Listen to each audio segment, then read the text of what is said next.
This morning, our time, France's President Macron is warning Ukraine that the US may betray them in the peace talks with Russia. According to reports, Macron said told Zelensky in a private meeting that Trump may betray Ukraine on territory without clarity on security guarantees. Let's go to our expert this morning, Associate Professor James Headley of Otago University, an expert in Russia, geopolitics and Eastern Europe. Good morning. Morning, Ray. Is that the big fear, that Trump might betray Ukraine here? Yeah, I mean, the basis of the leaked US peace plan was that they were going to basically allow Putin to have one of his major demands, which is control of the whole of the Donbass region. So that's what they're talking about, that Trump may put pressure on Ukraine to accept giving up more territory than Russia already has control of. Because, James, do you worry that this thing drags on, Trump loses interest and basically just walks away or says to hell with it, Putin, do what you want? Yeah, and this is where Ukraine's got a difficult balancing act, because it wants the US to be involved and it wants the US to back it. But at the same time, it doesn't want to be hung out to dry and pushed into a deal that it doesn't want. So it doesn't want the US to walk away, but at the same time, it doesn't want the US to force it into something that's not acceptable for it. James, we've been covering this story for everyone's been covering it, but we had Russia this week saying, if Putin wants war with Europe, we're ready, and Putin saying, if you want war with Russia, I'm ready. More saber rattling, or are you genuinely worried?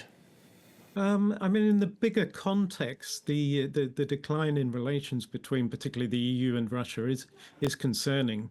In the actual specific context, I think this is kind of positioning from both sides.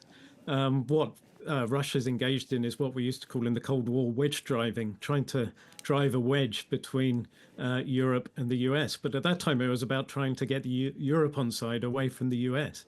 Now, of course, Putin's taking advantage of the strange turn in US foreign policy to try and break the US away from Europe and isolate Europe from it. It's funny just who is talking to who. We've got Putin in Delhi right now with Modi.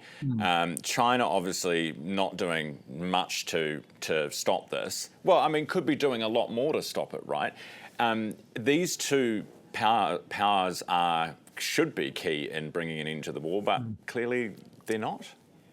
Yeah, I mean, they're both playing a balancing act. Both of them don't want to kind of fall out with the US and with the West more generally, but China and Russia have got closer, and India's always been a long-term ally of the Soviet Union and then more lately Russia.